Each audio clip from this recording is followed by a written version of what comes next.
Hi అండి, నమస్తే. నేను వేద. వెల్కమ్ బ్యాక్ టు ఎంత అందమైన జీవితం. మనం ఇవాల్టి వీడియోలో మన గార్డెన్లో పూసిన పువ్వులు, గులాబీ పువ్వులు, ఎన్ని రకాల గులాబీలు ఉన్నాయో చూద్దామండి. మీ అందరితో కూడా ఈ వీడియోని షేర్ చేద్దామని అనుకున్నాను. అలాగే గులాబీ పువ్వులు ఎక్కువ పూయటానికి గులాబీ మొక్కని ఏ విధంగా మెయింటైన్ చేయాలి అనే దాని గురించి కూడా ఇవాల్టి వీడియోలో తెలుసుకుందాం. సో గులాబీ పూలు కూడా ఉన్నాయి, మందార పూలు కూడా ఉన్నాయి. టోటల్గా మన గార్డెన్లో ఉండే పువ్వులను అన్నిటిని చూపిస్తూ గులాబీ మొక్కల గురించి కొన్ని టిప్స్ అయితే మీకు షేర్ చేస్తున్నాను. సో మరి గులాబీ మొక్కలు చూస్తున్నారు కదా, ఇక్కడ మొగ్గలు అయితే ఇన్ని ఉన్నాయి. కానీ ఆకుల్ని మాత్రం నేను ఉంచట్లేదండి. ఎందుకంటే ఇప్పుడు వానలు పడిన తర్వాత కొత్త చిగురు అనేది స్టార్ట్ అవుతుంది.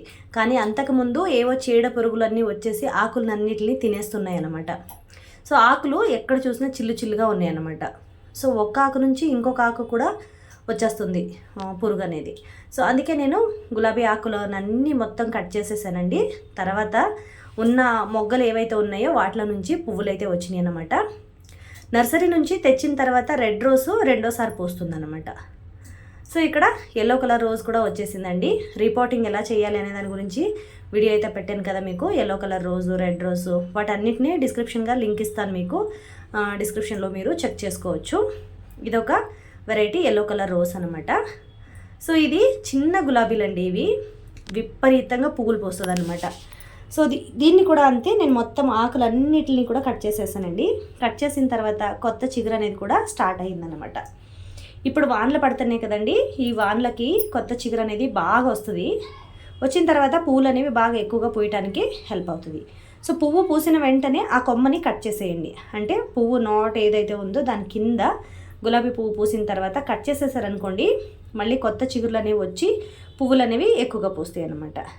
ఇక్కడ మీరు కలర్ కూడా చూస్తున్నారు కదా, పువ్వుల కలర్లు అనేవి ఏమాత్రం తగ్గకుండా, సైజులో కూడా ఏమాత్రం తగ్గకుండా పువ్వులు అనేవి చాలా అంటే చాలా బాగా వచ్చినాయి అన్నమాట ఈసారి నాకు. వానాకాలంలో కొంచెం పువ్వులు అనేవి బాగా వస్తాయి, ఎందుకంటే వానలు పడటం వల్ల మొక్కలకి అంత ఆనందం అన్నమాట. సో పువ్వులు అనేవి బాగా వస్తాయి. గులాబీలు అయితే ఇంకా గుత్తులు గుత్తులుగా వచ్చేసినాయి అన్నమాట. కొన్ని అయితే ఈ విధంగా ఉన్నాయి. సో నాటు గులాబీలు ఒక 4-5 months తర్వాత ఇప్పుడు స్టార్ట్ అయినాయి అనమాట. ఎందుకంటే ఒకసారి బాగా పెస్ట్ వచ్చేసింది అనమాట చెట్టుకి. ఆకులన్నీ వచ్చేసి అలా ముడుచుకుపోతున్నాయి, మొగ్గలన్నీ కూడా వచ్చేసి ముడుచుకుపోతున్నాయి అనమాట. పువ్వు అనేది సరిగా పూయట్లేదు. సరే నేనేం చేశాను, కంటిన్యూస్గా 2 times అయితే కట్ చేసేసాను అనమాట. ఒకసారి కట్ చేస్తే మనకి 1.5 month పట్టిద్ది. మళ్ళీ తిరిగి చిగురు మొత్తం మొక్క అంతా చిగురు వచ్చి పువ్వులు పోయడానికి 1.5 month పట్టిద్ది అనమాట. ఈ మధ్యలో ఒక 2 నెలలు అసలు చిగురు కూడా సరిగ్గా రాలేదు. ఇంకా పువ్వులు అనేవి కూడా తగ్గిపోయినాయి అన్నమాట. చిగురు రాకపోతే ఇంకా మొగ్గలు ఎలా వస్తాయి? ఆకులు మాత్రం చాలా పెద్ద పెద్ద ఆకులు వచ్చేసినాయి అనమాట. సో అలా అని చెప్పి 2-3 సార్లు కటింగ్ చేసిన తర్వాత ఫైనల్గా మొగ్గ అనేది ఈ విధంగా వచ్చిందనమాట. పువ్వు సైజు కూడా చూస్తున్నారు కదా, నాటు గులాబీలే కానీ సైజు మాత్రం చాలా పెద్దదిగా వచ్చింది. సో ఇక్కడ మొగ్గలు చూస్తున్నారా, ప్రతి కొమ్మకి మొగ్గలు అనేవి విపరీతంగా ఉన్నాయన్నమాట. ప్రతి ఒక్క కొమ్మకి 5-6 మొగ్గలు ఉన్నాయన్నమాట. సో ఈ విధంగా అయితే మొగ్గలు అనేవి వచ్చినాయి గులాబీ మొక్కలకి.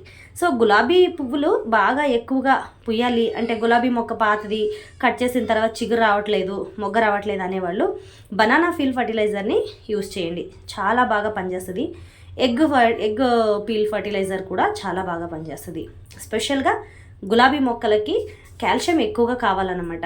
న్యూట్రిషన్స్ అనేది మొక్కకి కాల్షియం కానివ్వండి, ఫాస్ఫరస్ కానివ్వండి, నైట్రోజన్ కానివ్వండి, ఇవన్నీ కూడా మొక్కకి చాలా బాగా ఎక్కువగా కావాలన్నమాట. అందుకే గులాబీలకి మనం కుదిరినంత వరకు న్యూట్రిషన్స్ అలాంటివి ఎక్కువగా ఇస్తూ ఉంటే పువ్వులు అనేవి బాగా పూస్తాయి అన్నమాట. సో స్పెషల్గా గులాబీ పువ్వు పూసిన తర్వాత పువ్వు కట్ చేసి ఆ పువ్వు మనకి ఉన్ననాళ్ళు చెట్టు నుంచి మనకు తీసేయాలనేటప్పటికి పువ్వుని కింద కట్ చేశారనుకోండి, దాంట్లో నుంచి మళ్ళీ 2 కొమ్మలు వస్తాయి. ఆ 2 కొమ్మలకి 4 పువ్వులు పూస్తాయి. సో ఆ విధంగా అయితే గులాబీ మొక్కని మెయింటైన్ చేయాలన్నమాట. సో చూసారు కదండి, ఇవాళ వీడియో అయితే ఇదన్నమాట. ఇవాళ పెద్ద ఇన్ఫర్మేషన్ ఏం లేదు, కానీ గులాబీ మొక్కల గురించి అయితే తెలియజేద్దామని అనుకున్నానండి. కీప్ వాచింగ్ ఎంత అందమైన జీవితం.